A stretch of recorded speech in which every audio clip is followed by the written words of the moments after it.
Hello guys, আসসালামু আলাইকুম।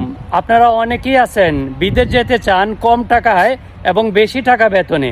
আজকের ভিডিওটা আপনাদের জন্য। আপনারা যারা বিদেশ যেতে চান একদমই স্কিপ করবেন না। আপনি একদম অল্প খরচে জাপানি ভাষা শিখে বাংলাদেশ থেকে আপনি একবারে ফ্রি জাপান যেতে পারেন। আপনি জানেন জাপানের হাই স্যালারি পাওয়া যায়, 1.5 থেকে 2 লাখ টাকা প্রতি মাসে ইনকাম। আমরা অনেকেই আছি বিদেশ যেতে চাই কিন্তু ভাষা শিখতে চাই না, কোনো কাজ শিখতে চাই না। আপনি কি জানেন আপনি যেই দেশে যাবেন সেই দেশে যদি আপনি কি কাজে যাবেন ওই কাজটা শিখে যান অথবা সেই ভাষাগুলো শিখে যান সেই দেশের, তাতে আপনি মূল্যায়ন অনেক বেশি পাবেন। বাংলাদেশ জার্মান কারিগরি প্রশিক্ষণ কেন্দ্র, এটা ঢাকা মিরপুরে অবস্থিত। আপনারা এখান থেকে একটু প্রশিক্ষণ নিয়ে ভাষাগুলো শিখে আপনারা ফ্রি জাপানে চলে যান। এটা আমার মুখের কথা না, আপনারা অফিসে যান, গিয়ে ওদের সাথে আলাপ আলোচনা করেন, তাহলে আপনারা বুঝতে পারবেন। এইসব তথ্যগুলো আপনারা অনেকেই জানেন না, তাই আমার এই ভিডিওর মাধ্যমে আমি আপনাদেরকে জানানোর চেষ্টা করলাম।